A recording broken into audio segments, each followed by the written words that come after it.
ఉన్నటువంటి ఈ తెలంగాణ రాష్ట్రంలో అతిపెద్ద జనాభాగా ఉన్నటువంటి ముదిరాజులకు 50 కోట్లు కేటాయించడం జరిగింది. సరే 50 కోట్లు వచ్చినా ఇంకేమన్నా రాజీవ్ యువ వికాసమో లేకపోతే ఇంకో పద్ధతిలోనే వస్తాయేమో అని మేము ఆశించడం జరిగింది. కానీ ఆ 50 కోట్లలో నేను పత్రికాముఖంగా చెప్తా ఉన్నా, పోయినటువంటి సంవత్సరంలో 50 కోట్లలో 50 లక్షల రూపాయలు మాత్రమే ఖర్చు చేయడం జరిగింది. అది కూడా జీతభత్యాలకు మాత్రమే. అంటే పోయిన బడ్జెట్లో ముదిరాజులకు సున్నా, గుండు సున్నా, ఒక్క రూపాయి కూడా సంక్షేమ పథకాలకు కేటాయించలేదు అనే విషయాన్ని చెప్పటానికి బాధపడుతూ ఉన్నాను. ఈ సంవత్సరం బడ్జెట్లో తీసుకుంటే ఈ సంవత్సరం బడ్జెట్లో కూడా కార్పొరేషన్కు 50 కోట్లు ఇచ్చినారు. 50 కోట్ల రూపాయలు అంటే 50 కోట్ల రూపాయలు అన్ని కార్పొరేషన్లకు ఎట్లా ఇచ్చినారో మా కార్పొరేషన్ కూడా 50 కోట్లే ఇచ్చినారు. ఆ 50 కోట్లు అనేది అది ఓన్లీ నాన్ ప్లాన్ అంటాం దాన్ని, అంటే జీతభత్యాల కోసం ఉపయోగించుకునే తప్ప ముదిరాజులకు ఈ బడ్జెట్లో వనగూరింది ఏమీ లేదనే విషయాన్ని చెప్పడానికి పత్రికాముఖంగా చెప్పడానికి మేము చాలా విచారాన్ని వ్యక్తం చేస్తూ ఉన్నాం. అందుకోసమే తెలంగాణ ముదిరాజ్ జేఏసీగా మేము ప్రభుత్వాన్ని డిమాండ్ చేస్తూ ఉన్నాం. ముదిరాజులకు మీరు ఖచ్చితంగా మోసం చేస్తూ ఉన్నారని నేను గట్టిగా అడగదలుచుకున్నాను. మీరు ముదిరాజులకు అన్యాయం చేస్తూ ఉన్నారు. మీరు ఏదన్నా అంటే మీ ముదిరాజులకు మంత్రి పదవి ఇచ్చినావు కదా అని ప్రతిసారి కూడా మంత్రి పదవి ఇచ్చినావు అని మాకు చెప్తా ఉన్నారు. మంత్రి పదవి మీరిచ్చేది మాకు భిక్ష కాదు. మంత్రి పదవి అనేది మా హక్కు. రాష్ట్రంలో అతిపెద్ద జనాభా ఉన్నటువంటి ముదిరాజులకు రావాల్సినటువంటి 2 మంత్రి పదవులు రావాల్సే మాకు ఒకే ఒక మంత్రి పదవి ఇచ్చినారు. ఆ మంత్రి పదవి ఇచ్చిన తర్వాత వారికి కేటాయించినటువంటి శాఖలు మీరు పరిశీలిస్తే పశుసంవర్ధక శాఖ, మత్స్యశాఖ. పశుసంవర్ధక శాఖ, మత్స్యశాఖ అంటే అక్కడ 2 అతిపెద్ద కులాలకు ఉపాధినిచ్చేటటువంటి శాఖలు అవి. ఒకటి యాదవులైతే రెండవది ముదిరాజులు. ఈ 2 కూడా బలంగా ఉన్నటువంటి కులాలు. వాటికి మీరు కేటాయించినటువంటి బడ్జెట్ ఎంతనో తెలిసినా 650 కోట్ల రూపాయలు మాత్రమే కేటాయించారు. అంటే మా మంత్రి గారికి మీరు బడ్జెట్లో కేటాయించినటువంటి శాతం ఎంతనంటే అది 1.1% మాత్రమే. ఈ విషయాన్ని మీరు గుర్తుపెట్టుకోవాలి. ఓన్లీ మా మంత్రి గారు మాకు కేటాయించినటువంటి బడ్జెట్ ఎంతనంటే యాదవులకు ముదిరాజులకు కలిపి కేటాయించినటువంటి బడ్జెట్ మీరు కేవలము 650 కోట్ల రూపాయలు మాత్రమే. కేటాయింపులే 650 కోట్లు ఉంటే మీరు విడుదల చేసేటటువంటి మనీ ఎంత ఉంటుంది, మీరు విడుదల చేసేటటువంటి డబ్బులు ఎంత ఉంటాయి, ఖర్చు చేసేటటువంటి డబ్బులు ఎంత ఉంటాయి, దీన్ని చూస్తే మీకు మత్స్యశాఖలో ఉచిత చేప పిల్లల పంపిణీ పథకం అనేది ఉంటుంది. ఉచిత చేపపిల్ల పంపిణీ కానీ ఉచిత రొయ్య పిల్లల పంపిణీ చేయాలంటే కనీసం 100 నుంచి 120 కోట్లు కావాలి. కానీ దానికోసం మీరు కేటాయించింది ఎంత? 18 కోట్ల రూపాయలు. అక్షరాల 18 కోట్ల రూపాయలు. మీరు ఏదన్నా అంటే మేము ప్రధానమంత్రి మత్స్య సంపద యోజనకు కేటాయించినామంటారు. ఎక్కడ కేటాయిస్తారు ప్రధానమంత్రి మత్స్య సంపద యోజన? ప్రధానమంత్రి మత్స్య సంపద యోజన అనేది దానిలో జరిగేటటువంటి భాగవతాలు ఏందో మనకు అందరికీ తెలిసినటువంటి అంశం. అది పూర్తిగా ప్రధానమంత్రి మత్స్య సంపద యోజన, ప్రధానమంత్రి మత్స్య సంపద యోజన అనేది రాష్ట్రంలో తెలంగాణ రాష్ట్రంలో ఉన్నటువంటి మత్స్యకార కులాలతో పాటు ఇతరులకు కూడా లబ్ధి చేకూర్చేటటువంటి పథకం. అది ఇక్కడ తెలంగాణలో ఉన్నటువంటి మత్స్య శాఖలో కేటాయించాల్సినటువంటి ఏదైతే స్కీమ్ ఉంది అంటే ఖచ్చితంగా మీరు ఇంటిగ్రేటెడ్. మీడియా మిత్రులందరికీ నమస్కరిస్తూ, గత వారం రోజులుగా మాకు చాలా కాలంగా ఒక సమస్యపై పోరాడుతూ ఉన్నాము. అది డి నుండి ఏ గ్రూప్. ఆ సమస్యపై ప్రభుత్వానికి ఎన్నిసార్లు మేము విజ్ఞప్తులు వారి దృష్టికి తెచ్చినా నిమ్మకు నీరెత్తినట్టుగా వ్యవహరిస్తూ ఆ సందర్భంగా గత వారం రోజులుగా అన్ని పార్టీల అధ్యక్షులకు విజ్ఞాపన పత్రాలు ఇవ్వడం జరిగింది. కనీసం ఈ అసెంబ్లీలో డి నుండి ఏ గ్రూప్కు సుప్రీంకోర్టు ఇచ్చినటువంటి గైడ్లైన్స్ ప్రకారంగా మీరు ఆ కార్యక్రమాన్ని పూర్తి చేయాలి, న్యాయం చేయాలి ముద్రాలకు అని చెప్పేసి కూడా మేము అన్ని పార్టీల అధ్యక్షులు కూడా గత వారం రోజులుగా ఇవ్వడం జరిగింది. అదే రకంగా చాలా సందర్భాల్లో ముఖ్యమంత్రి గారు అనేక సమావేశాలు, అనేక బహిరంగ సభల్లో ముదిరాయలు బీసీల్లో ఉన్నటువంటి అన్ని కులాల కంటే అత్యధిక శాతం ఉన్నటువంటి ముదిరాయలకు అన్ని రంగాల్లో అనేక ఉపన్యాసాల్లో చెప్పడము, దాని ఆచరణలో ప్రభుత్వం వచ్చిన తర్వాత, కాంగ్రెస్ పార్టీ ప్రభుత్వం వచ్చిన తర్వాత ఆ ఆచరణ మాత్రము తుంగలో తొక్కి కేవలం మాటలతో మభ్యపెట్టడం జరుగుతుంది. ఇప్పటికైనా రేవంత్ రెడ్డి గారు ముదిరాయలకు వాళ్ళు తక్కువ అంచనా చేసి వారి న్యాయమైన సమస్యలను పరిష్కరించకపోతే గతంలో ఏం జరిగిందో తెలంగాణ రాష్ట్ర సమితి పార్టీ ప్రభుత్వానికి అదే గతి మీకు పడుతుందని చెప్పేసి కూడా తెలంగాణ ముద్రా జేఏసీ హెచ్చరిస్తూ ఉంది. ఇదే కౌన్సిల్లో తెలంగాణ ముదిరాజ్ మహాసభ రాష్ట్ర అధ్యక్షులు డాక్టర్ బండ ప్రకాష్ గారు కూడా అనేక సందర్భాల్లో ఆ చర్చను లేవదీసినప్పుడు చేస్తామని చెప్పేసి, చూస్తామని చెప్పేసి ఆనాడు కూడా ప్రభుత్వం ప్రకటించడం జరిగింది. వారి వంతు ప్రకారంగా వాళ్ళు ప్రయత్నం చేయడం జరిగింది. ఇప్పటికైనా మా మంత్రి గారు వాకటి శ్రీహరి గారు, బండ ప్రకాష్ గారు, ఒకడు ప్రతిపక్షమైనటువంటి ఎమ్మెల్సీ గారు, డిప్యూటీ కౌన్సిల్ చైర్మన్ గారు, మరొకరు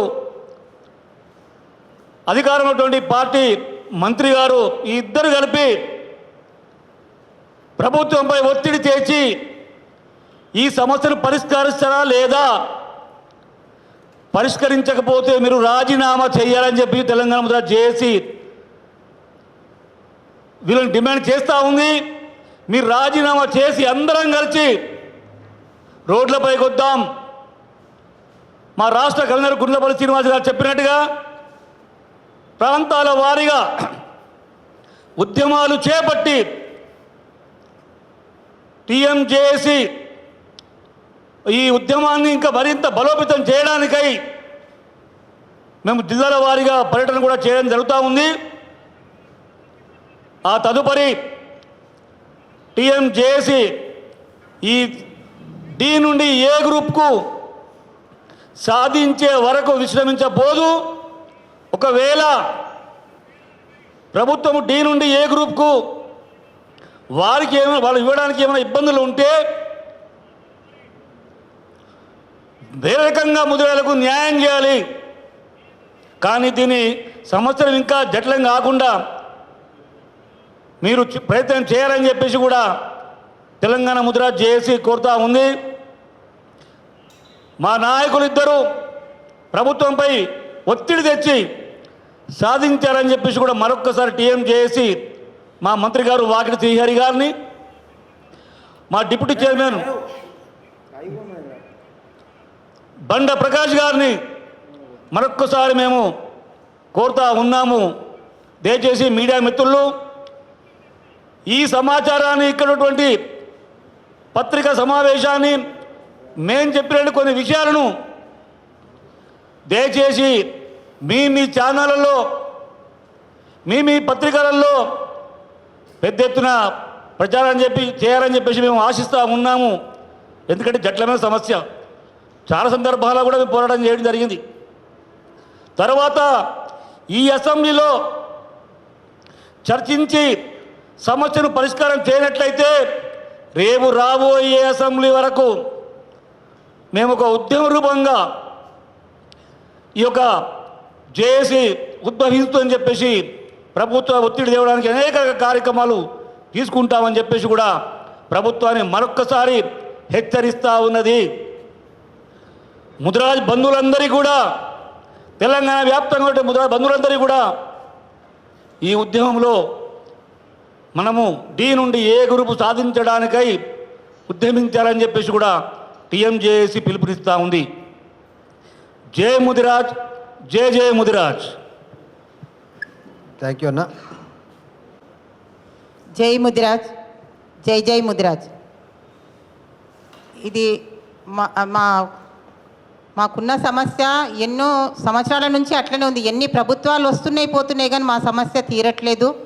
ఎన్నిసార్లు వచ్చినా కానీ మమ్మల్ని అన్ని పార్టీలు కూడా చులకనగా చూసినట్టుగానే అనిపిస్తున్నాయి.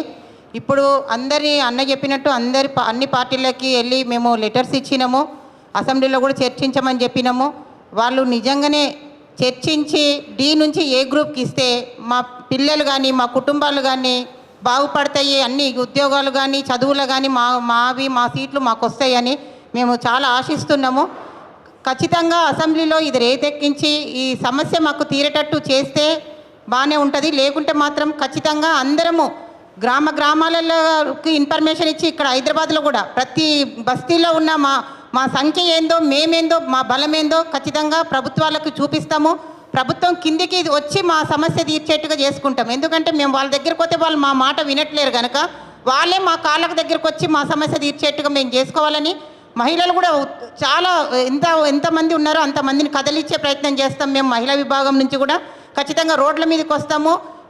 మా శక్తి ఏందో మేమేందో చూస్తారు, అప్పుడు మీరు తట్టుకోలేరు కనుక మీరు ఖచ్చితంగా మా సమస్య ఇప్పుడే తీరుస్తే బాగుంటుందని నేను ఆశిస్తున్నాము.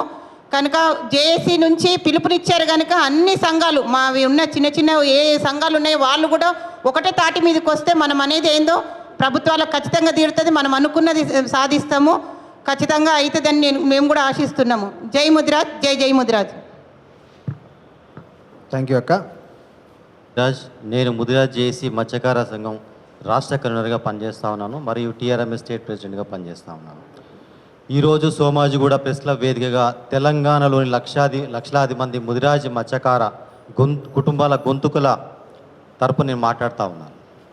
నీటి మీద హక్కు ఉన్న మాకు సొసైటీల మీద హక్కు లేకుండా పోతుందనేది చాలా బాధాకరం. ఎందుకు ఈ మాట అంటున్నానంటే వాళ్ళ తెలంగాణ రాష్ట్రంలో 6,000 మత్స్య సొసైటీలు తెలంగాణ రాష్ట్ర ప్రభుత్వం తరపు రిజిస్ట్రేషన్ అధికారికంగా చేయబడ్డాయి. దాంట్లో 4,000 మత్స్య సొసైటీలు ముదిరాజుల పేరు మీద ఉన్నాయి. మరి ఇన్ని సొసైటీ ముదిరాజుల పేరు ఉన్నా కూడా ఇవాళ దురదృష్టకరం. ఇవాళ తెలంగాణ రాష్ట్రంలో ఉద్దేశపూర్వకంగా కాంగ్రెస్ ప్రభుత్వం వచ్చిన తర్వాత ఉద్దేశపూర్వకంగా మరి తెలంగాణ రాష్ట్రంలో ఉన్న మత్స్య సొసైటీలకు ఎన్నికలు జరపకుండా 6,000 పైచీలకు ఉన్న మత్స్య సొసైటీల్లో లక్షల మంది ప్రత్యక్షంగా మరి ఇంకా ఎక్కువ సంఖ్యలో పరోక్షంగా దీని మీద ఆధారపడి జీవిస్తున్నారు. వీటికి ప్రత్యక్ష ఎన్నికలు జరపకుండా నామినేటెడ్ పోస్టు మరి పద్ధతిలో కాంగ్రెస్ కార్యకర్తలకు మరి పార్టీలో వాళ్ళు చేసుకున్న వారికి ఆ పదవులు ఇవ్వడం అనేది చాలా దురదృష్టకరం. ఎందుకంటే ప్రతి ఒక్కరికి రాజ్యాంగబద్ధంగా ఒక హక్కు ఉంటుంది. అలాగే మత్స్య సొసైటీలోని సభ్యులకు కూడా వారి సొసైటీల అధ్యక్షులను కమిటీని ఎన్నుకోవడానికి వారికి ఒక ఓటుకు కూడా మరి ఉంటుంది రాజ్యాంగబద్ధంగా తెలంగాణ మత్స్య సొసైటీ బయలల ప్రకారం. కానీ వాటిని మత్స్యకారుల హక్కులను తుంగలో దొక్కుతూ ఈ కాంగ్రెస్ ప్రభుత్వం అధికారంలో వచ్చిన పంచి కూడా మరి రాష్ట్రంలో ఏ సొసైటీకి కూడా ఎన్నో సొసైటీల వల్ల కాల పరిమితి తీరిపోయిన తర్వాత కూడా సొసైటీలకు ఎన్నికలు జరపకుండా మరి వారి హక్కులు కూడా మరి కాలడం కూడా చాలా దురదృష్టకరం. వాళ్ళ రాష్ట్రంలో మత్స్యకారులందరి తరఫున కూడా మేము డిమాండ్ చేస్తూ ఉన్నాం తెలంగాణ రాష్ట్ర ప్రభుత్వాన్ని, కాంగ్రెస్ పార్టీని. ఎందుకంటే ఇవాళ ఆరుగాలం శ్రమించి మరి కష్టపడుతున్న మత్స్యకారుల హక్కులను కాపాడటంలో వారి సాధక బాధకులు తెలిసిన వారిలో ఒకరుగా మెలిగే ఉండే మరి నాయకుడికి అన్నీ తెలుస్తాయి. కాబట్టి వారు నాయకుడికి ఎన్నుకోబడితే వారి మరి సమస్యలు కూడా పరిష్కారం అవడానికి ఆస్కారం కూడా ఉంటుంది. మరి అలాగే ఇవాళ తెలంగాణ రాష్ట్ర ప్రభుత్వం బడ్జెట్ ప్రవేశపెట్టింది. దాంట్లో మరి గతంలో 1,980 కోట్లు 1,980 కోట్లు మరి పశుసంవర్ధక మత్స్యశాఖకు కేటాయించడం జరిగింది.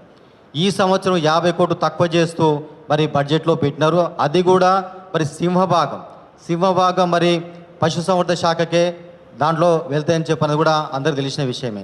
మరి మిగిలిన కొన్ని కోట్లలో కూడా మరి ఇన్స్టాఫ్రాస్ట్రక్చర్ దాని ప్రకారం కూడా జీతాభత్యాలు అవన్నీ తీస్తే కూడా కనీసం మరి సోదరుడు శ్రీనివాస్ గారు చెప్పినట్టుగా ఒక 22 కోట్లు మాత్రమే. అది ఉన్న 33-34 జిల్లాల్లో మరి ఒక జిల్లాకు ₹1 కోటి కూడా రాకపోవడం అనేది మరి ఈ విధంగా అర్థమవుతా ఉన్నది. మత్స్యకారుల గురించి మరి మేము ఆ పథకాలు ఈ పథకాలు ప్రవేశపెడుతున్నా అంటూనే మరి ఉన్న బడ్జెట్లో కూడా కోత విధించడం కూడా చాలా దురదృష్టకరం. మరి ఇవాళ మేము ఒకటే డిమాండ్ చేస్తూ ఉన్నాం, మత్స్యకారులకి బడ్జెట్లో కేటాయింపులు పెంచాలి, మరియు రాష్ట్రంలో యుద్ధ ప్రాతిపదికన మత్స్య సొసైటీకి ఎన్నికలు కూడా నిర్వహించాలని చెప్పని కూడా డిమాండ్ చేస్తూ, మరియు ఇవాళ ప్రధానమంత్రి మత్స్య సంపద యోజన కింద ఇస్తున్న మరి కొన్ని వేల కోట్లలో కూడా 60% కేంద్ర ప్రభుత్వం వాటా ఉంటుంది, 40% మరి రాష్ట్ర ప్రభుత్వం వాటా ఉంటుంది. కానీ ఈ రాష్ట్ర ప్రభుత్వం వాటా తెలంగాణలో మరి పార్టీ రాష్ట్ర కాంగ్రెస్ పార్టీ అధికారులు వచ్చిన తర్వాత ఈ 40% మాట మరి ఆ 40% చెల్లించడం దేవుడెరుగు. మరి ఉన్న కేంద్ర ప్రభుత్వాలకు కూడా మరి వచ్చిన మరి డబ్బులను కూడా కోతపెట్టి ఇతర శాఖలకు మళ్లిస్తూ మరి మత్స్యకారుల అభివృద్ధిని కూడా మరి కాలరాస్తుండడం అడ్డుకోవడం కూడా చాలా దురదృష్టకరం. ఇవాళ మత్స్యకారులు ఆరుగాలం శ్రమించిన క్రమంలో సంవత్సరానికి ఒక 3-4 నెలలు వేట ఉండదు వాళ్ళకి. వాళ్ళ పక్క రాష్ట్రం మిగులు లోటు బడ్జెట్ ఏర్పడ్డ ఆంధ్రప్రదేశ్ ప్రభుత్వంలో ఏదైతే వేటకాలం ఉండదో ఆ 4 నెలలకు మరి 20,000 చొప్పున చెప్పి మరి ప్రతి మత్స్యకారు కుటుంబాన్ని కూడా ప్రభుత్వం వారి అకౌంట్లో వేస్తూ ఉన్నది. మరి ఇక్కడ కూడా అదేవిధంగా మరి మత్స్యకారులకు ₹20,000 మరి వేట లేని సాగని పక్షంలో ఉన్న ఆ 4 నెలలకు కూడా వేయాలని చెప్పని కూడా మేము కోరుతా ఉన్నాం. మరియు ఇక్కడ రాష్ట్రంలో ముదిరాజులు అత్యధిక సంఖ్యలో 4,000 సొసైటీలు 6,000 సొసైటీలు రాష్ట్రంలో ఉంటే 4,000 సొసైటీలో ముదిరాజు మత్స్య సొసైటీ పరిశ్రమ సంఘాలు ఉన్నాయి. కానీ వాళ్ళ దురదృష్టవశాత్తు ఇవాళ తెలంగాణ రాష్ట్ర మత్స్య శాఖకు మరి వాళ్ళ ఒక బెస్స కమ్యూనిటీ సోదరిని పెట్టడం మరి అది మాకు చాలా బాధాకరం. మరి గతంలో ఏదైతే పిట్టల రవీంద్ర ముదిరాజును మరి ముదిరాజుల మరి బిడ్డగా మరి వారికి మరి తెలంగాణ రాష్ట్ర మత్స్యశాఖ మరి కార్పొరేషన్ చైర్మన్ ఇచ్చిన క్రమంలో మరి బెస్స సోదరుడికి మరి మత్స్య సొసైటీ సంబంధించిన మరి ఆయనకు దానికి వైస్ చైర్మన్గా ఇవ్వడం జరిగింది. ఇప్పుడు మేము కూడా ఏమడుగుతున్నామంటే అత్యధిక సంఖ్యలో మాకు మరి వారికి చైర్మన్ ఇచ్చినప్పుడు కనీసం మా ముదిరాజు బిడ్డకు మరి వైస్ చైర్మన్ కూడా ఇవ్వాల్సిన మరి బాధ్యత కూడా ఉంటుంది. ఎందుకంటే మా ఓట్లు కావా మరి ఈ రంగంలో మేము అత్యధిక సంఖ్యలో ఉన్న మా ముదిరాజుల మత్స్యకారుల మనోభావాలు దెబ్బతినవని కూడా నేను అడుగుతా ఉన్నాను. ఇప్పుడు దయచేసి రాష్ట్ర ప్రభుత్వం ఈ విషయం దృష్టి పెట్టుకొని మరి వెంటనే మత్స్యశాఖ కార్పొరేషన్ వైస్ చైర్మన్గా ఒక ముదిరాజు బిడ్డకు అది కూడా సొసైటీల్లో అనుభవం ఉన్న వారికి అవకాశం ఇవ్వాలని కూడా నేను కోరుతాను. మరియు ఇంకొక విషయం, ఇవాళ ముదిరాజు బిడ్డ మరి ఒక మంత్రిగా మరి వాకిటిశ్రీ ముదిరాజు గారు మరి మంత్రిగా వారికి బాధ్యతలు తీసుకుంటారు. మేమంతా చాలా సంతోషించాం వాస్తవంగా. ఎందుకంటే వాళ్ళ రాష్ట్రంలో మత్స్యకార సమస్యలు చాలా ఉన్నాయి. మరి వారు మరి కులంలో ఉన్న సమస్యలు తెలుసు కాబట్టి దాని సమస్య దిశ కూడా పనిచేస్తారని చెప్పి అనుకున్నాం. కానీ వారి మత్స్యశాఖలో మరి ఉచిత చేపల పథకంలో గతంలో మేము ఎన్నో పోరాటాలు చేసినాం. ఉచిత చేపల పథకం వల్ల వనగూరింది ఏమీ లేదు మత్స్యకారుడికి. అది రద్దు చేసి ఎట్లయితే రైతులకు రాష్ట్రంలో కొన్ని లక్షల మంది ఉన్న రైతులకు నేరుగా నగదు బదులు అవుతూ ఉంది, వాళ్ళ అకౌంట్లో డబ్బులు పడతా ఉన్నాయి. అట్నే కొన్ని వేల సొసైటీలు ఒక 6,000 సొసైటీలు ఉన్నాయి. ఆ సొసైటీలకి మరి నగదు బదులు చేస్తే వారు నాణ్యమైన చేపల కొనుక్కోవడానికి కూడా ఆస్కారం ఉంటుంది. ఎందుకంటే వాళ్ళ దళారీ వ్యవస్థ ప్రవేశపెట్టడం వల్ల ఈ దళారీ ఆ పోస్తున్న క్రమంలో నాసిరకం చేపల కొనుక్కోవడం జరిగింది. ఎందుకంటే కింది స్థాయి నుంచి పై స్థాయి వారికి మరి వారు లంచాలు ఇవ్వడం మరి అది తప్పని పరిస్థితి ఉన్నది. కాబట్టి వారు నాసిరకం చేపల పోస్తున్నారు. కాబట్టి మరి వాకిటిశ్రీ ముదిరాజు గారు కనీసం వచ్చే మరి సంవత్సరంలోనైనా మరి ఉచిత చేపల పథకాన్ని రద్దు చేసి మరి నేరుగా మత్స్యకార సొసైటీలకు నగదు బదిలీ మరి చేసే ఆ ఫైల్ కూడా తీసుకోవాలని చెప్పని కూడా నేను సవినయంగా వారిని కోరుతా ఉన్నాను. ఈ విషయంలో మరి మత్స్యశాఖకు జరుగుతున్న మరి తెలంగాణ రాష్ట్రంలో మత్స్యకారులకు జరుగుతున్న అన్యాయాల మీద మరి చర్య తీసుకోకపోతే మరి ముదిరాజ్ జేఏసీ తెలంగాణ ముదిరాజ్ జేఏసీ తరఫున ఖచ్చితంగా 33 జిల్లాల్లో ఏవైతే ముదిరాజు మత్స్య సొసైటీలు 4,000 పైన ఉన్న మత్స్య సొసైటీలు అన్నీ కూడా ఆందోళనకు దిగుతాం. మరి అసెంబ్లీ కూడా ముట్టడిస్తామని కూడా మేము ఈ సందర్భంగా తెలియజేస్తాము. ఈ అవకాశం నాకు ఇచ్చిన జేఏసీ చైర్మన్ లక్ష్మీనారాయణ గారికి మరి కన్వీనర్ గుడ్లపల్లి శ్రీనివాస్ గారికి నా ధన్యవాదాలు తెలియజేస్తాను. జై ము.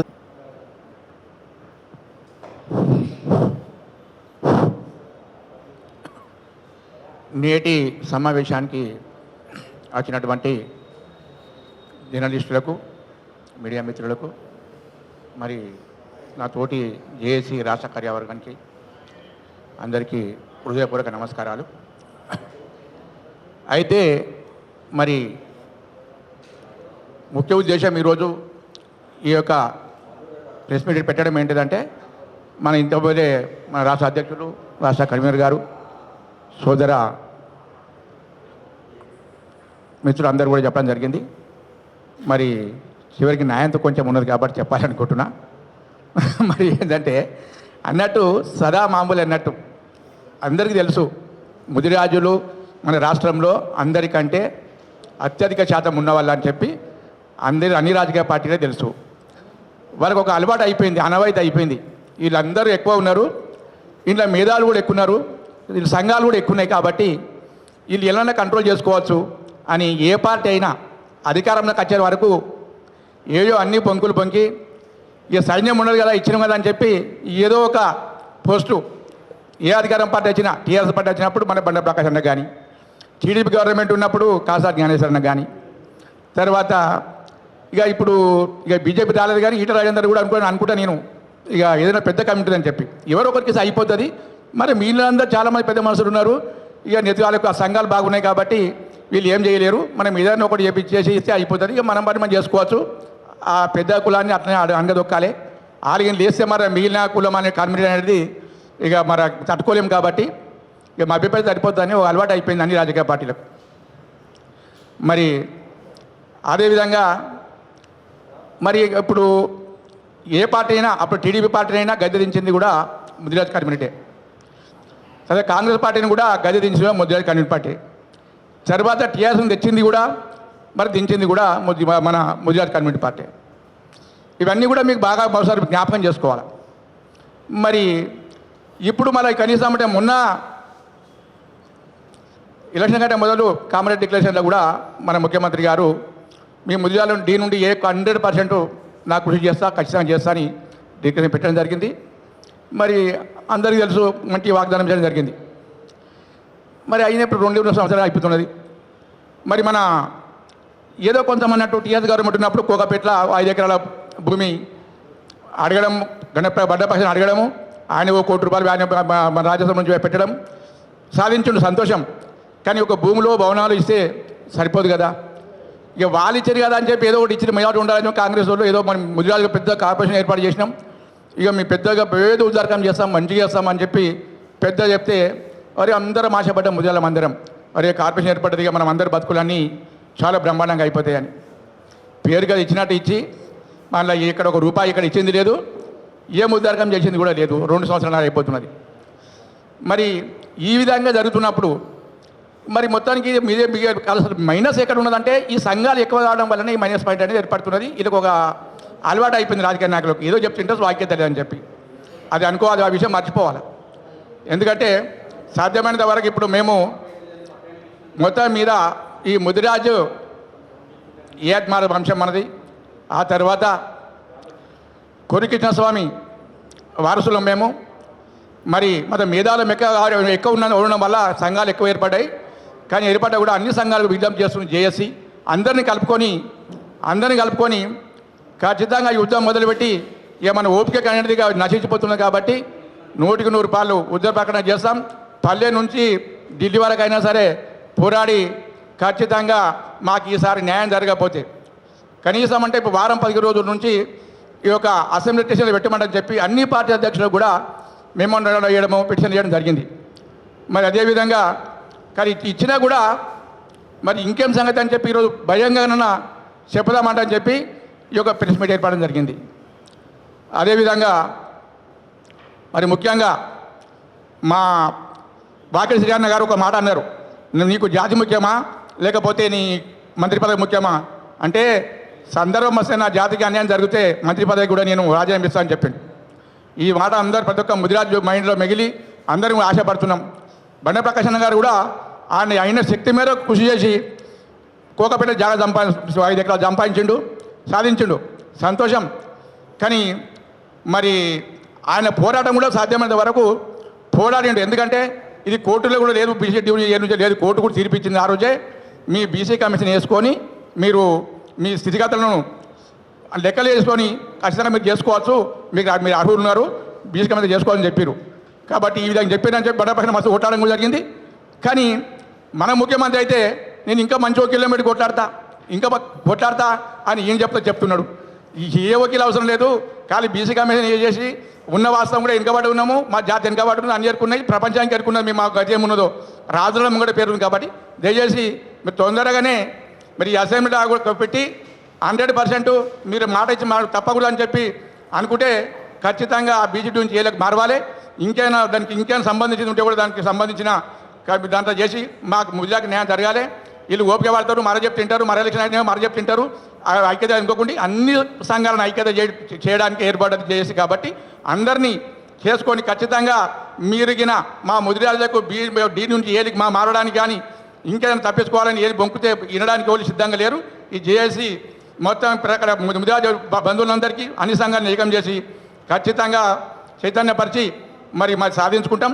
మా ఓపికకు పరీక్ష పెట్టదని చెప్పి మరి అన్ని పార్టీ అధ్యక్షులు కూడా చెప్పడం జరిగింది. కాబట్టి మీరందరూ కూడా మీ అందరు ఎమ్మెల్యేలు కూడా మీరు చెప్పి ఈ ఎమ్మెల్యే ఈ యొక్క అసెంబ్లీ యొక్క సమావేశంలో పట్టిన బీసీడీ నుంచి ఏలకు మారడానికి కృషి చేయాలని ఆదేశించాలని చెప్పి చెప్తూ ఈ విషయం మరి ముదిరాజులందరూ కూడా ఒకవేళ జయపది మాత్రం సమాజ తెలంగాణలో ఉన్నటువంటి ఒక ముదిరాజ్ సైన్యం మొత్తం కూడా మరి తొందరగా మేము ఒక రాష్ట్ర లెవెల్లో ఒక పెద్ద సభ పెట్టాలనుకుంటున్నాం. కాబట్టి సిద్ధంగా ఉండండి, దండయాత్ర చేద్దాం, అడగండి అమ్మని పెట్టారు. కాబట్టి జేఏసీ మేము సిద్ధంగా ఉన్నది, ఉన్న పార్టీ ఉన్న అందరూ సంఘాలు కూడా రండి, అందరం ఇది ప్లాట్ఫామ్ అందరిది, అన్ని సంఘాలది.